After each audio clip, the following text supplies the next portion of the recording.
Everyone, आज हम study करने वाले हैं बीएससी फर्स्ट सेमेस्टर या बीए फर्स्ट सेमेस्टर या आपका बीकॉम फर्स्ट सेमेस्टर। तो जो माइनर सब्जेक्ट है आपका इंट्रोडक्शन टू दीनदयाल उपाध्याय, तो उसी के टर्म में हम आगे कंटिन्यू करेंगे। पिछले आपके 3 पार्ट्स आ चुके हैं, ठीक है। कोर्स कोड भी आप देख सकते हैं, ठीक है। तो चलिए इस वीडियो में हम प्रीवियस वीडियो में जो क्वेश्चन किए थे उसके आगे हम कंटिन्यू करने वाले हैं, ठीक है। तो चलिए शुरू करते हैं। तो ये देखते हैं क्वेश्चन नंबर 85। पिछले पार्ट 3 में हमने 84 क्वेश्चन कर लिया था। तो आइए देखते हैं हम 85 नंबर क्वेश्चन। पूंजीवाद और समाजवाद की विचारधाराओं से पंडित दीनदयाल उपाध्याय को क्या शिकायत मिला? तो इसका आंसर है, वास्तव में पूंजीवाद का असली नाम व्यक्तिवाद है। यूरोप में ही व्यक्ति में विरोधियों ने इसे पूंजीवाद कहा। इस विचार की मान्यता है कि मानव तो केवल एक व्यक्ति है। यह विचारधारा समाज के अस्तित्व को स्वीकार नहीं करती है, व्यक्ति की आज़ादी को ही मानव के सुख का आधार मानती है। जब आज़ाद व्यक्तियों ने दूसरे कमज़ोर व्यक्तियों का शोषण कर लिया, समाज में विषमता आ गई, तब यूरोप के एक महापुरुष कार्ल मार्क्स ने कहा कि वास्तव में मानव व्यक्ति नहीं है वरन समाज है। समाज में समता लाने के लिए व्यक्तियों की आज़ादी को नियंत्रित करना चाहिए। मानव केवल व्यक्ति है, समाज नहीं, तथा मानव केवल समाज है, व्यक्ति नहीं। यूरोप के विद्वानों की इस बहस में व्यक्तिवाद और समाजवाद नामक विचारधाराओं का विकास हुआ। यहीं से आया था हमारा व्यक्तिवाद और समाजवाद विचारधारा। ये दोनों विचार भौतिकवादी दोनों ही आध्यात्मिकता का निषेध करते हैं। दीनदयाल जी को सबसे बड़ी शिकायत उन विचारों को विदेशियत से थी। दूसरी शिकायत थी कि ये विचार भौतिकवादी हैं, जबकि मन केवल भौतिकवादी नहीं हो सकता। मानव की आध्यात्मिक आवश्यकता भी है तथा इन दोनों का विकास मानवता के लिए जरूरी है। दीनदयाल जी की तीसरी शिकायत थी कि विचारधाराएं मानव को व्यक्ति तथा समाज में बांटती हैं, जबकि व्यक्ति और समाज को इस तरह से बांटा नहीं जाना चाहिए। ये क्वेश्चन नंबर आपका 85 था, लॉन्ग क्वेश्चन था, पूछा जा सकता है सब्जेक्टिव में। तो इस वीडियो से आपको सब्जेक्टिव और एमसीक्यू यानी ऑब्जेक्टिव टाइप क्वेश्चन भी काफ़ी हेल्पफुल होगा। अगर थ्योरी पढ़ लेते हैं तो ऑब्जेक्टिव इसी से बनने वाले हैं, ठीक है। क्वेश्चन नंबर 86 देखिए, पाश्चात्य और व भारतीय चिंतन में मूलभूत अंतर क्या है? पश्चिम में प्रत्येक चीज को टुकड़ों में देखने की आदत है, जबकि भारत में सभी बातों को संपूर्ण पहलुओं पर पूर्णतः विचार होता है। क्वेश्चन नंबर 87 देखेंगे, दीनदयाल उपाध्याय खुद इस समस्या का क्या समाधान देते थे? दीनदयाल जी ने कहा, भारतीय परंपरा जिसमें गांधी जी भी शामिल हैं वह मानव को व्यक्ति व समाज में बांटती नहीं है तथा न ही मानव को केवल भौतिक इकाई मानती हैं। पश्चिम की संस्कृति व भारतीय संस्कृति में मौलिक अंतर क्या है? क्वेश्चन नंबर 88 था, इसका आंसर है, पश्चिम संस्कृति व्यक्तिनिष्ठ है, जबकि भारतीय संस्कृति समाजनिष्ठ से भी बढ़कर ब्रह्मानिष्ठ है। क्वेश्चन नंबर 89 देखिए, पंडित दीनदयाल उपाध्याय के अनुसार भारतीय परंपरा में मानव को कैसा मानती है? पंडित दीनदयाल उपाध्याय के अनुसार भारतीय परंपरा में मानव को कैसा मानती है? 89 नंबर क्वेश्चन आपका है, इसका आंसर है, भारतीय परंपरा को एकात्म मानती है। एकात्म यानी जिसको बांटा ना जा सके, ना बांटी जा सकने वाली इकाई को एकात्म कहते हैं। समाज और व्यक्ति उस प्रकार जुड़े हुए हैं उन्हें अलग अलग नहीं किया जा सकता।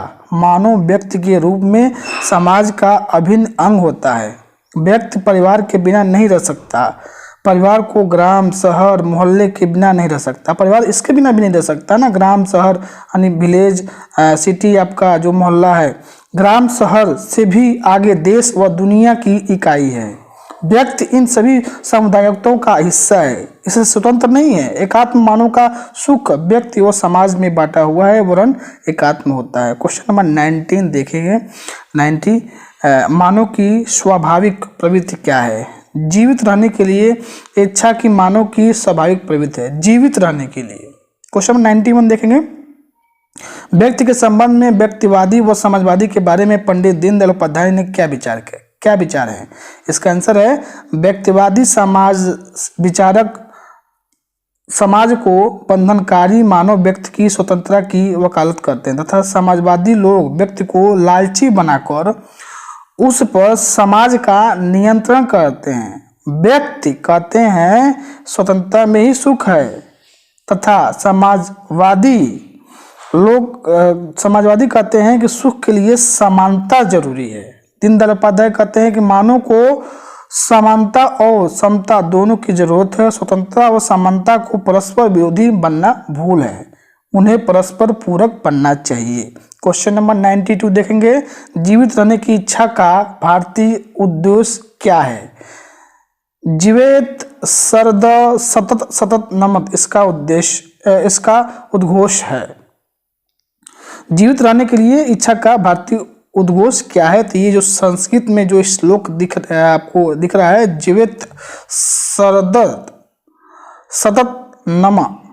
क्वेश्चन 93 देखिए, पंडित दीनदयाल उपाध्याय ने मानव प्रकृति के संबंध में बारे में क्या कहा? वे कहते हैं मानव केवल व्यक्ति व समाज के रूप में ही एकात्म नहीं है, वह इस संसार यानी इस प्रकृति का भी अविभाज्य अंग है। अतः मानव की यदि प्रकृति के साथ सुनिश्चित व्यवहार करेगा तो दुखी हो जाएगा। भारतीय परंपरा प्रकृति को माता का दर्जा देती है। प्रकृति को दूषित करना पाप है। यह सृष्टि केवल व्यक्ति और समाज में नहीं बनती। मानव को प्रकृति के साथ समुचित व्यवहार करना चाहिए। क्वेश्चन नंबर 94, जीवेत सर्द सतम उद्घोष की सफलता हेतु गुर्जरों के आशीर्वाद से स्वस्ति वचन क्या है? तो इसका आंसर है जीवेत सर्द सतत उद्घोष की सफलता हेतु गुर्जरों के आशीर्वाद रूप में स्वस्ति वचन दीर्घायुष्मान भव चिरंजीवी भव। हाँ, यह आशीर्वाद है संस्कृत में। क्वेश्चन 95, दीनदयाल उपाध्याय के अनुसार मानव प्रकृति के बीच संबंध में यूरोप की विचारधाराएं क्या कहती हैं? विचारधाराएं क्या कहती है? इसका आंसर है प्रकृति पर विजय की कामना करते हैं। प्रकृति का अनियंत्रित उपभोग कर उन्होंने मानव के सम्मुख संकट खड़े कर दिए। भौतिकवाद व भोगवाद की उनकी विचारधाराओं से जुड़े हैं। क्वेश्चन नंबर 96, समाज किसका चलता फिरता रूप है? इसका आंसर है समाज परमेश्वर का चलता फिरता रूप है। 97 नंबर क्वेश्चन हम देखेंगे, पंडित दीनदयाल उपाध्याय का आध्यात्मिक तत्व के संबंध में क्या विचार है? पंडित दीनदयाल उपाध्याय कहते हैं कि भारत एक आध्यात्मिक तत्व को मानवता का अटूट हिस्सा है। यह अनुभूति का क्षेत्र है। भारत का परमात्मा के किसी एक रूप या पूजा पद्धति का अनुयायी नहीं है, बल्कि आध्यात्मिक उत्कर्ष के विविध आयामों का ये विकास हुआ है। इसी कारण सभी प्राणियों में एक ही आत्मा का निवास, जीव दया का भाव तथा अहिंसा आदि गुणों का यहाँ विकास हुआ। दीनदयाल उपाध्याय आध्यात्मिक को मानवता की एक आत्मा का हिस्सा मानते हैं तथा उसकी अनदेखी को खतरनाक मानते हैं। क्वेश्चन नंबर 98 देखिए, सामाजिक रूप से परमात्मा की पूजा क्या है? समाज पुरुष की सेवा ही परमात्मा की पूजा है। क्वेश्चन नंबर 99, शारीरिक सुखों की प्राप्ति हेतु साधनों की आवश्यकता बौद्धिक मानसिक आत्मिक सुखों की साधनों की तुलना में कम होती है या ज्यादा? तो बौद्धिक मानसिक आत्मिक सुखों के साधनों की तुलना में शारीरिक सुखों हेतु साधनों की आवश्यकता अधिक होती है। क्वेश्चन नंबर 100 देखेंगे, अल्पकालिक सुख व दीर्घकालिक सुख कौन से हैं? इसका आंसर है शारीरिक सुख इंद्रजन्य अल्पकालिक होते हैं, जबकि मानसिक और बौद्धिक और आत्मिक सुख अपेक्षाकृत दीर्घकालीन होते हैं। क्वेश्चन नंबर 101, मानव की उत्क्रांति के मार्ग की प्रारंभिक अवस्था क्या है? इसका आंसर है मानव की उत्क्रांति के मार्ग की प्रारंभिक अवस्था है जड़वाद। क्वेश्चन नंबर 102, मानव की उत्क्रांति का प्रवाह कैसे होता है? इसका आंसर है मानव की उत्क्रांति का प्रवाह जड़ से चेतना की ओर होता है। क्वेश्चन नंबर 103, मन को सदैव अपने लक्ष्य की ओर अग्रसर रखने का काम कौन करती है? इसका आंसर है मन को सदैव अपने लक्ष्य की ओर अग्रसर करने का काम बुद्धि करती है। धर्म का क्या काम है? बुद्धि को विवेक पथ पर बराबर अग्रसर रखने का काम धर्म करता है। 105 नंबर क्वेश्चन नंबर देखिए, धर्म को कौन सा पुरुष माना गया है? धर्म को आधारभूत पुरुषार्थ माना गया है। क्वेश्चन नंबर 106, सम शिष्ट के हित में अपनी अस्थियों को हंसाते हुए समर्पित करने वाले ऋषि कौन थे? इसका आंसर है सम शिष्ट के हित में अपनी अस्थियों को हंसाते हुए समर्पित करने वाले ऋषि महर्षि दधिच थे। महर्षि दधिच आपने नाम सुना होगा पहले। 107 नंबर क्वेश्चन देखिए, जिस प्रकार शरीर मन बुद्धि एवं आत्मा से व्यक्ति बनता है उसी प्रकार राष्ट्र के लिए कौन सा तत्व आवश्यक है? इसका आंसर है जिस प्रकार शरीर मन बुद्धि एवं आत्मा से व्यक्ति बनता है उसी प्रकार राष्ट्र के लिए तत्व है देश, भूमि व जन, संकल्प, धर्म, आदर्श, जिनके समुच्चय ये राष्ट्र बनता है। क्वेश्चन नंबर 108, देश किसे कहते हैं?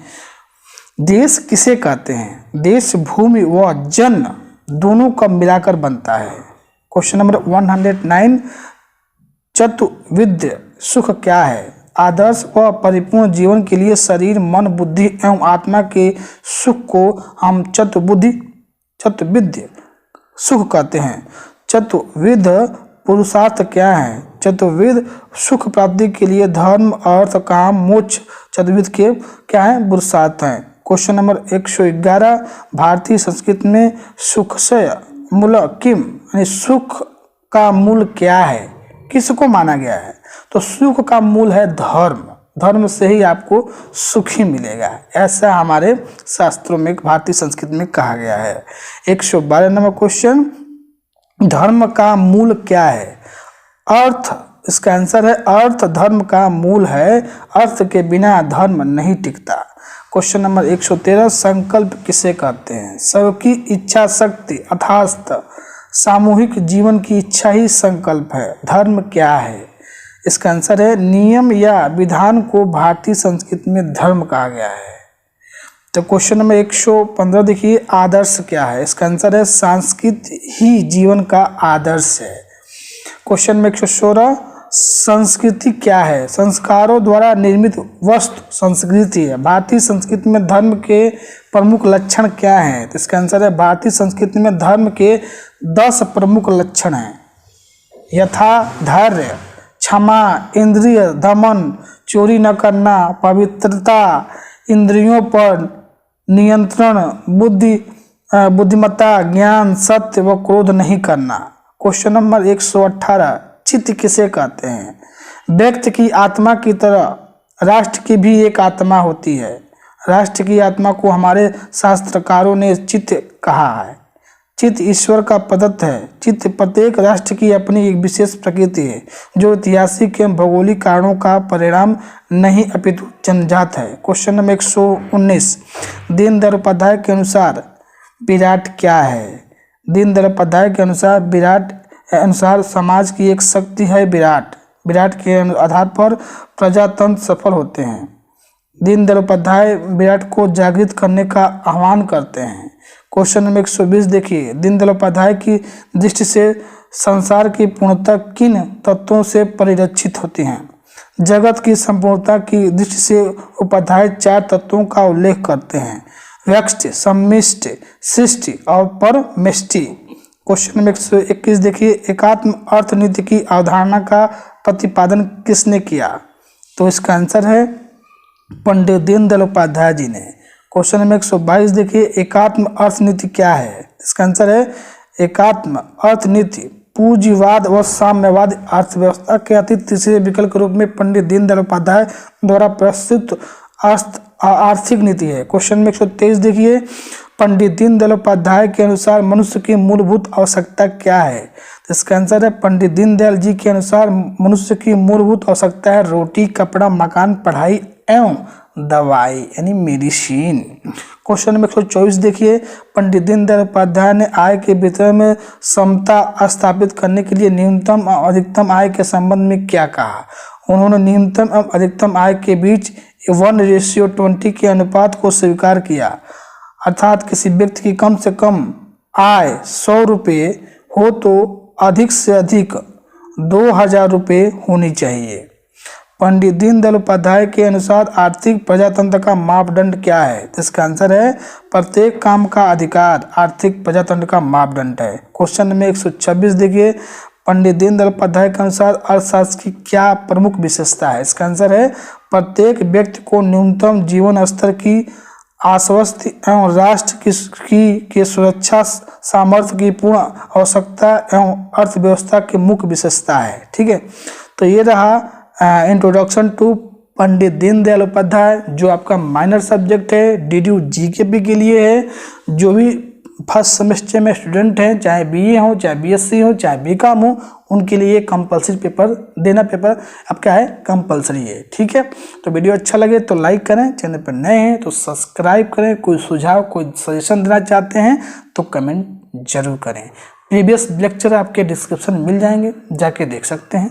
मिलते हैं नेक्स्ट वीडियो में, तब तक थैंक यू, बाय बाय।